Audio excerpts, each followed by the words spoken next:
அம்மா, அப்புறம் இன்னொரு விஷயம். என்னடா? நம்ம சொந்தத்துல அந்த பொண்ணு இருக்குல்ல, சக்தி, அத நம்ம லாரி ஆபீஸ்ல வேலைக்கு சேர்த்திருக்கோம். ஏண்டா, உங்க மனசுல என்னதாண்டா நினைப்பு? எதையும் செய்யறதுக்கு முன்னாடி என்கிட்ட சொல்றதும் கிடையாது. பத்தாததுக்கு நான் எதை செய்யக்கூடாதுன்னு சொல்றேனோ அதைத்தான் செய்யணும்னு சொல்லி கங்கணம் கட்டிட்டு இருக்கீங்களா? ஏமா, நான் இப்ப என்ன தப்பா செஞ்சுட்டேன்? தெரியுமா, வேலை செய்யற இடத்துல நடக்கிற நேக்கு போக்கு அவனுக்கு தான் தெரியும். உங்ககிட்ட சொன்னா மட்டும் நீ பெரிய யோசனையா சொல்லிட்டு போற? வேலைக்கு தானே சேர்த்துருக்காங்க, இருந்துட்டு போட்டுமே. நீ வேற கிளவி. அந்த சக்தியோட குடும்பம் இருக்கே, அவங்கெல்லாம் நாம கஷ்டப்படுற காலத்துல எவ்வளவு தூரம் உதாசீனப்படுத்திருக்காங்க தெரியுமா? அந்த நேரத்துல என்ன பார்த்தாலே ஏதோ என்ன பார்க்காத மாதிரி போவாங்க அவளோட அப்பனும் ஆத்தாலும். நான் பேசிட்டா எங்க நான் அவங்க கிட்ட உதவிக்கு போய் நிப்பேனோன்னு சொல்லிட்டு பயம். இத்தனை வருஷமாச்சே, நம்ம வீட்லயும் 3 கல்யாணம் நடந்துச்சு. இப்ப எப்படிரா திடுதப்புன்னு வந்து ஒட்டினாங்க? இப்ப மட்டும் என்னடா சொந்த வீடு கிடக்கா அவங்களுக்கு? இத பாருடா, இதெல்லாம் வேண்டாம். அந்த பொண்ணுகிட்ட வேலையெல்லாம் எதுவும் இல்லைன்னு சொல்லி திருப்பி அனுப்பு. அம்மா, அந்த பொண்ணு நமக்கு சொந்தம் இல்லங்கிறது எனக்கு ஒரு விஷயமாவே படல. அவங்க நமக்கு உதவி பண்ணிருக்காங்களா இல்லையா அப்படிங்கறது எனக்கு முக்கியமா தெரியல. பிறகு என்னடா? அந்த பொண்ணை என்கிட்ட கூட்டிட்டு வந்தது, வேலை கேட்டது எல்லாமே சுந்தரம் சார். சுந்தரம் சார் எனக்காக பண்ணது எதுவுமே நான் மறக்கலமா. அந்த பொண்ணை வேலைக்கு சுந்தரம் சார் சொன்னதுனால சேர்த்துன தவிர வேற எந்த காரணத்துக்கும் கிடையாது. ஏண்டா, நான் ஒருத்தி இங்க தொண்டை தண்ணி வத்த கத்திக்கிட்டு இருக்கிறது உனக்கு ஒண்ணு பிரச்சனையே கிடையாது. ஆனா அந்த சுந்தரம் பேச்சுக்கு அப்பீல கிடையாதா? சரிம்மா, இதை பெருசு பண்ணாதீங்க, விட்டுருங்க. ஏண்டா? ஏன்? அம்மா, சுந்தரம் சார் எனக்காக நிறைய உதவி பண்ணிருக்காரு. ஏதோ தொழில எங்களுக்குள்ள கருத்து வேறுபாடெல்லாம் வந்திருக்கலாம். அதுக்காக அவர் பண்ண உதவியெல்லாம் நான் உதாசீனப்படுத்த முடியுமா? சில விஷயங்கள்ல அவர் பேச்சு நான் கேட்டுதான் ஆகணும். தயவுசெய்து புரிஞ்சுக்குங்க. ஏம்மா அமைதியா இருக்கீங்க? என் மேல ஏதாவது கோவமா?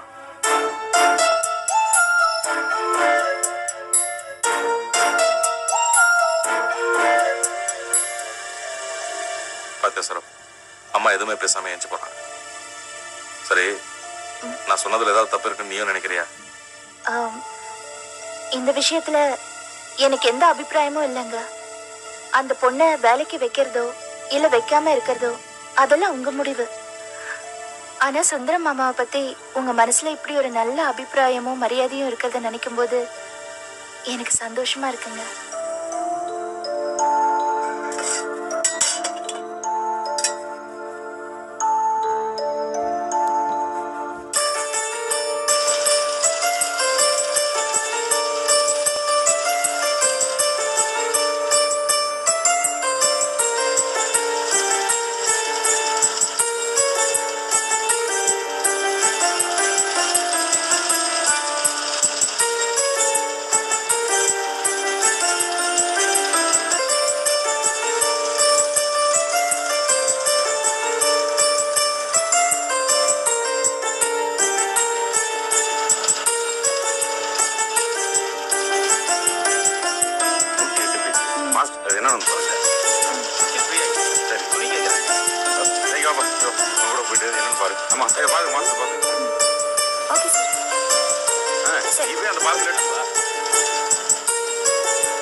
எப்படி இருக்க?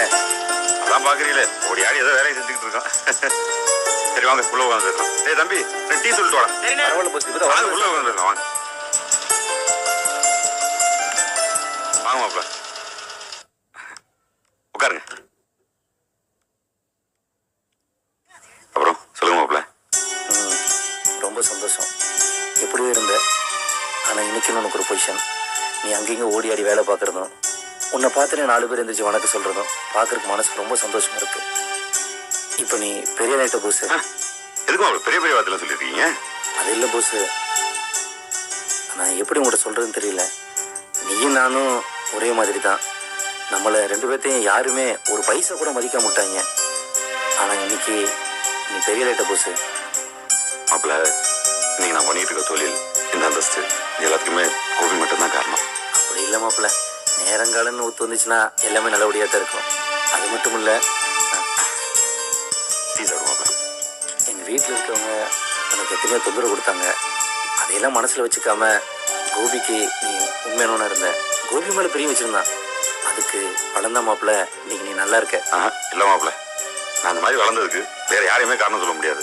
நான் அப்படி அந்தஸ்தோட இருக்கேன்னா அது கோபி மட்டும்தான் காரணம். நீ பாராட்டுறேன்னு வச்சுக்க, கோபியை மட்டும்தான் பாராட்டணும், வேற யாரையும் பாராட்ட முடியாது.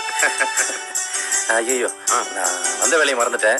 இந்த பாம்பே கம்பெனியோடைய ஃபோன் நம்பர், அட்ரஸ் லிஸ்ட் எல்லாம் உங்கள்ட்ட இருக்காமா? ஆமா. கோபி வாங்கிட்டு சொன்ன அப்படி ஜெராக்ஸ் எடுத்து தந்துடுறேன். அப்படி இதை எடுத்து தந்தேன். இதாருக்கு மாப்பிள்ள, இதுல 150 அட்ரஸ் இருக்கு. கோவிட சொல்லிருங்க தெளிவா 150 அட்ரஸ் இருக்குன்னு. அப்படியே பார்த்துட்டு வரேன் மாப்பிள்ள. சரி, ரொம்ப சந்தோஷம். வரேன் மாப்பிள்ள. சரி வாங்க. சரி, இன்னொரு நாள் அவகாசம் வரேன் மாப்பிள்ள.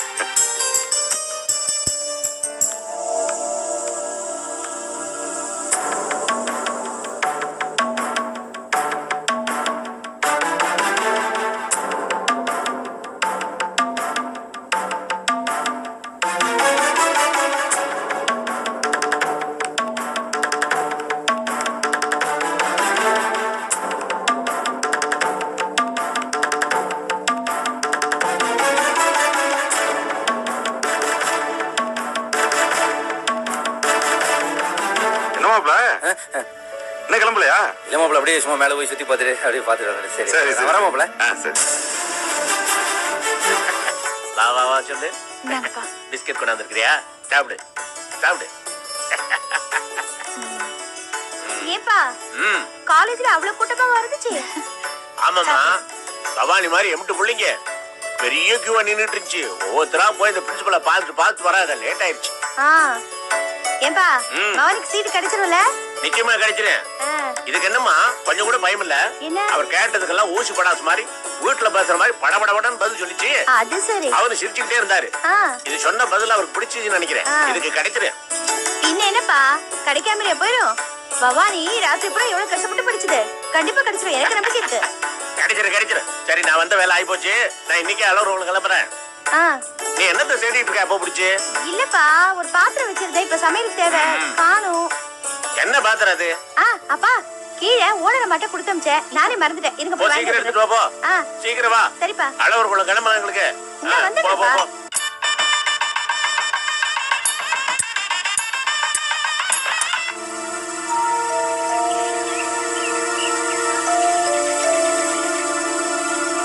அம்மா அம்மா இதோ வரேன் தானோ.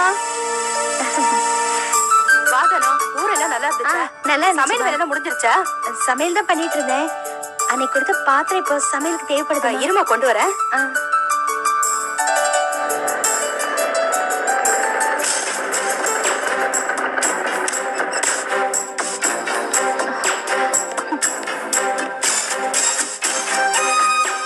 வாடா ரமேஷ், எங்கடா போயிட்ட? ஆளைய காணும், மறந்து போயிட்டியா? அது இல்ல ஆண்டி. என்ன இல்லன்னு சொல்லிட்டு இருக்க? அம்மா எங்க போயிட்ட? ஊருக்கு இருக்கு போயிட்டியா? அம்மா என்ன ஆண்டி? கொஞ்சம் இருமா, ஈரமா நான் அப்பப்போ வந்துட்டு தானே இருக்கேன். என்ன வந்துகிட்டு இருக்க? நான் கேக்குறவ என்ன பைத்தியக்காரியா? அவங்க ஊருக்கு போனப்ப வந்தவன், இப்ப அவங்க திரும்பி வந்ததுக்கு அப்புறம் தான் வர. ஆமா, ஆர்த்தோ டாக்டர் கிட்ட கூட்டிட்டு போறேன்னு சொன்னல, உன்னை நம்பின மாதிரி என்ன சொல்லணும்? அம்மா நான் போறேம்மா. சாரி ஆண்டி, அவர் ஊர்ல இல்ல. நான் இப்ப அவர்கிட்ட போன்ல பேசுறேன். அப்பாயின்மெண்ட் கிடைச்ச உடனே நான் உங்களை கூட்டு போறேன். கொஞ்சம் சீக்கிரம் கூட்டிட்டு போடா, காலெல்லாம் ரொம்ப வலிக்குது. சரி வந்து உட்காரு, பையன் வந்துருவான். என் செல்லத்துக்கு பவுடர் போடலாமா?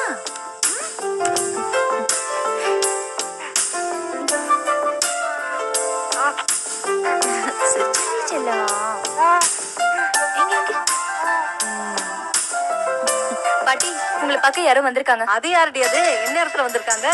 என்னத்தை எப்படி சொல்றீங்க? போங்க போய் பாத்துக்கலாம். எப்படிமா போவேன் பிள்ளைங்களை விட்டுட்டு? நான் பாத்துக்கிறேன், நீங்க போங்க. சரி, இந்த இப்ப வந்துடுறேன். ஆல்ரெடி தங்கம். ஐயோ பட்டு எழுதி அடிச்செல்லாம் செல்லம். என்னடி தங்கம்?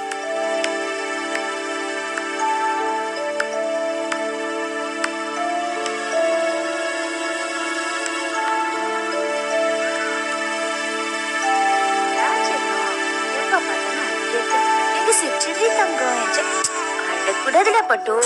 2 பேரும் ஒரே சமயத்துல அழுது அம்மா எப்படி தூக்குறாங்க? உன்னையும் தூக்கிப்பேன், உன்னையும் தூக்கிப்பேன். அழுக்கூடாது. அழகடா தங்கம். அம்மா இங்க தானே இருக்க? குழந்தைங்க வரவேற்பெல்லாம் பலமா இருக்கு. வாங்க. சரிடா அழகடா பட்டு. ரெண்டும் ஒரே சமயத்துல அழ ஆரம்பிச்சிருச்சுங்க. சரி இல்ல கண்ணா. உங்க வீடு எப்பவுமே கலகலப்பா தானே இருக்கும். அதான் அலர்வலத்தோட ராசின்னு நினைக்கிறேன். அடடே சரிடா தங்கம். வா செல்லம், வா வா வா வா. நீ மட்டும் தான் இருக்கியா? ஆமா, அப்பாவும் பவானியும் காலேஜ் அப்ளிகேஷன் கொடுக்கறதுக்காக சென்னை போயிருக்காங்க. தனகாவும் கூட போயிருக்காங்க. அப்பா இல்லையா? அப்பாவை பார்க்கணுமா? ஆமா, சிதம்பரம் மாமாட்ட கொஞ்சம் பணம் வாங்கியிருந்தோம். அதை திருப்பி தரலாம் தான் வந்தேன். சரி, அதுல அந்த பணம் இருக்கு, நீ வாங்கி வச்சு அப்பா வந்த உடனே கொடுத்துறியா? முதல்ல பத்திரமா உள்ள எடுத்து வச்சிரு. சரி. ஓய், என்ன பண்றீங்க? தூங்குறீங்களா?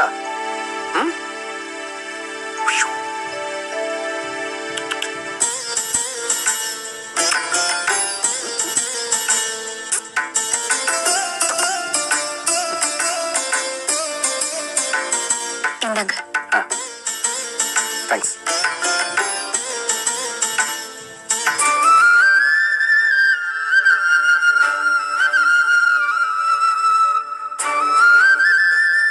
உடம்பு நல்லா இருக்கா?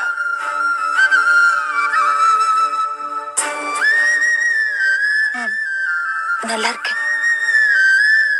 ரெட்டை குழந்தைங்க ரொம்ப கஷ்டமா இருந்திருக்கும்ல? பிரசவனாலே கஷ்டம் தானே. ஆனா பிறந்த குழந்தையோட முகத்தை பார்த்தாலே கஷ்டம் எல்லாம் தீர்ந்துடும்னு சொல்லுவாங்க. இதுங்களோட முகத்தை பார்த்துதான் என்னோட வலிய மறக்க முயற்சி பண்ணிட்டு இருக்கேன். நீங்க எப்படி இருக்கீங்க?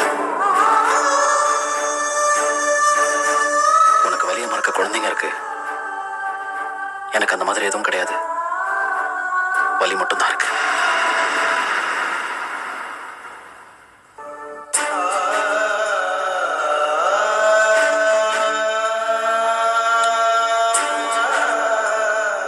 வலி கூட வர வர பழகி போச்சு இல்ல? எதுவுமே ரொம்ப பழகிட்டா மறத்து போயிடும் சொல்லுவாங்க. அந்த மாதிரிதான். சரி, என்ன விட உன்னை பத்தி சொல்லு. ரவி எப்படி இருக்காரு? அவர் தானே இருக்காரு.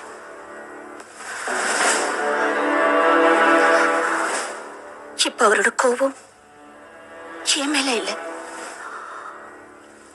இதுங்க மேலதான். குழந்தைங்க மேலையா?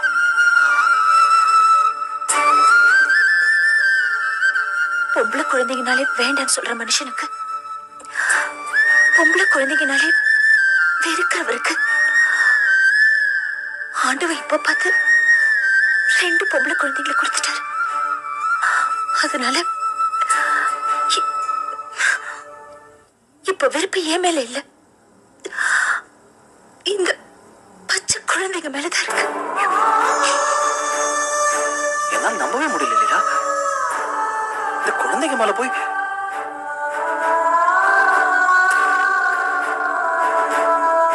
இது பண்ணல. இதெல்லாம் நினைச்சு நீ வருத்தப்படக்கூடாது. கொஞ்ச நாள் எல்லாம் ஈஸியா சரியா போயிடும். இந்த பச்சை குழந்தைங்க மேல யாராலையும் தொடர்ந்து வெறுப்பு காட்டவே முடியாது. சரி லீலா, நாளைக்கு இந்த குழந்தைங்க என்னவா வரணும்னு நீ நினைக்கிற? இப்பெல்லாம் எந்த மாதிரி கற்பனையும் நான் வச்சுக்கிறது இல்ல. அப்படியெல்லாம் சொல்லக்கூடாது. எப்பவுமே நிறைய கற்பனை பண்ணோம். நான் சொல்லட்டுமா? நீ வேணா பாரு, இந்த 2 குழந்தைங்களும் சினிமால வர டபுள் ஆக்ட் ஹீரோயின் மாதிரி வரப்போகுது. ஒண்ணு அமைதியா அடக்கமா இருக்கும், இன்னொன்னு அடி தட்டி ஃபைட்னு தூள் கிளப்ப போகுது. ஓகேயா? சுருக்கமா சொன்னா, ஒண்ணு சரவணி மாதிரி, இன்னொன்னு ஒன்ன மாதிரி. கரெக்டா? நான் போய் காஃபி போட்டு எடுத்துட்டு வரேன். ஐயோ, எதுக்கு உனக்கு சிரமம்? அதெல்லாம் வேண்டாம். அதெல்லாம் ஒண்ணும் சிரமம் இல்ல. சரி, ஒண்ணு பண்ணு, குழந்தைங்க விட்டுரு. அதுவா? செல்லோன்னு இருக்கிறியா? நான் அங்கிள் காஃபி போட்டு எடுத்துட்டு வரேன். ஹலோ. சமத்தா இருக்கணும். தூங்கி எழுச்சிட்டீங்களா? நீங்க என்ன பண்றீங்க? தூங்குறீங்களா?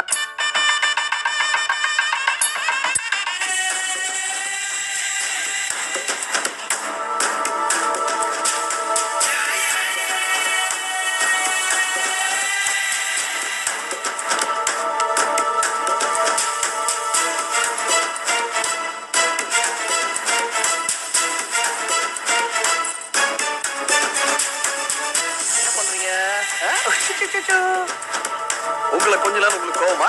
சரி, உங்களையும் கொஞ்சிட்டா போகுது. கொஞ்சமா அச்சோ, கண்ணமெல்லாம் செவந்து.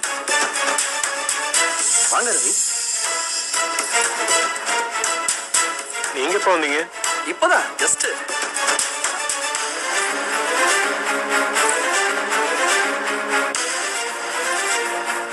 என்ன இவ்வளவு தூரம்? இல்ல, சிதம்பரம் அம்மாட்ட கொஞ்சம் பணம் வாங்கியிருந்தோம், அதை திருப்பி கொடுத்துட்டு போலான்னு வந்தேன். பவானியும் மாமாவும் ஊருக்கு போயிருக்காங்களா, லீலா மட்டும்தான் இருக்காங்க. அதான் கொடுத்துட்டு கிளம்பலான்னு. அதுக்குள்ள நீங்க வந்துட்டீங்க. நான் கிளம்புறேன். இப்ப என்ன அவசரம்? நிதானமா போங்க. இல்ல, கிளம்பணும், நேரமாச்சு.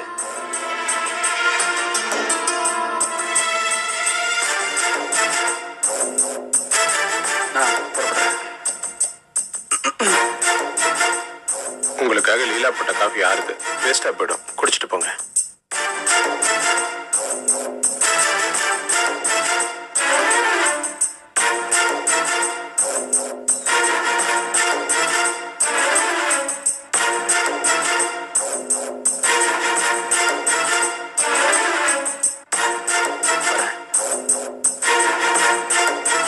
வரேன்.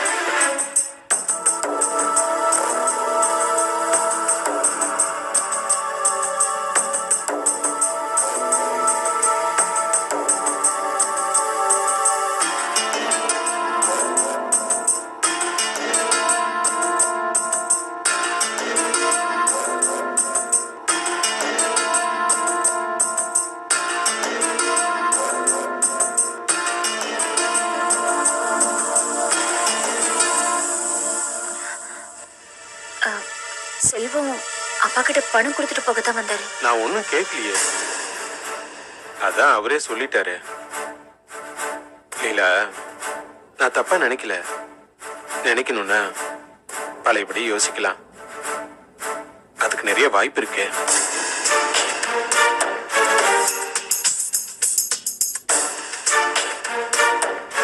அது எப்படி லீலா? நான் இல்லாத நேரம் பார்த்து கரெக்டா செல்வம் வரான். இது எப்படி அமைதுன்னு கேட்கலாம். முறைக்காது லீலா. நான் ஏன் சொல்றேன்னா, நான் நினைக்கிறதுக்கு தோதா சின்ன அளவுலயாவது ஒரு நியாயம் இருக்கத்தானே செய்யுது. அதனாலதான் சொன்னேன். இப்ப என்ன பழைய மாதிரி அசிங்கமா பேசுறதுக்கு ஒரு வாய்ப்பு இருக்குன்னு சொல்ல வரீங்க அதானே? ஏய், எங்க நான் அந்த மாதிரிலாம் சொன்னேன்? நீ ஏன் அந்த மாதிரிலாம் பேசிட்டு இருக்க? முன்னாடி நான் அந்த விஷயத்துல கோவப்பட்டேன், அது தப்புதான். அதோட நம்ம குழந்தை சம்பந்தமா என் மனசுல ஒரு எதிர்பார்ப்பு இருந்தது, அது நடக்கல. அந்த ஏமாற்றத்துல கொஞ்சம் அதிகப்படியா நடந்துக்கிட்டேன். நடந்தது இதுக்கு மேல பெருசுப்படுத்த வேண்டாம். அதை சொல்லிட்டு உன்னை கூட்டிட்டு போலான்னு தான் வந்திருக்கேன். எல்லாத்தையும் மறந்துட்டு என் கூட வா. நல்லா பேசுறீங்களே, அது எப்படிங்க? உங்க மேல எந்த தப்பும் இல்லாத மாதிரியும் எதுவுமே நடக்காத மாதிரியும் என்கிட்ட எப்பவுமே பெருந்தன்மையா நடந்துக்கிற மாதிரியும் ஒவ்வொரு முறையும் உங்களால எப்படி இப்படி நடந்துக்க முடியுது? லீலா, நடந்தது எல்லாத்தையும் மறந்துட்டு உன் கூட நல்லபடியா இருக்கணுங்கிற ஆசையில தான் நான் வந்திருக்கேன். என்னது? நடந்ததை மறக்கிறதா? அத நீங்க சொல்லக்கூடாது, நான் சொல்லணும். நான் என்ன தப்பு பண்ண நடந்தது நீங்க மறக்கிறதுக்கு? சரி, அதை விடு. கிளம்பு, நம்ம வீட்டுக்கு போலாம். உங்க கூடவா? எப்படி வருது? அன்னைக்கு ஹாஸ்பிட்டல் அம்போன்னு விட்டுட்டு போன மாதிரி மறுபடியும் நட்டாத்துல விட்டுட்டு போக மாட்டீங்கன்னு என்ன நிச்சயம்? ஏய், ஒரு மனுஷன் ஒரு தடவை தப்பு பண்ணா உனக்கு மன்னிப்பே கிடையாதா? ஒருத்தர் ஒரு தடவை தப்பு பண்ணா மன்னிக்கலாதா? ஆனா நேரத்துக்கு நேரம் விதவிதமா ஒரு ஆளு புதுசு புதுசா கொடுமை பண்ணி அதே குழப்பம் எடுத்துக்கிட்டு என்ன பண்றது?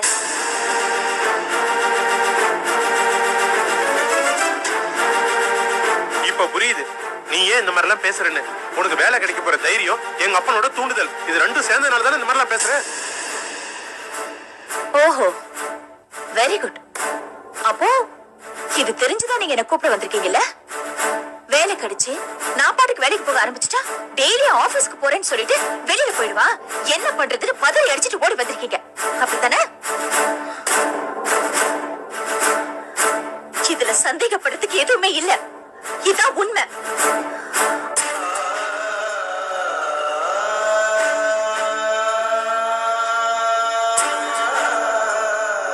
வந்து எவ்வளவு நேரம் ஆச்சு?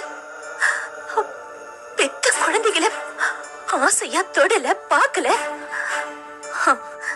இதுல இருந்தே தெரியல நீங்க இன்னும் மாறவே இல்லைன்னு.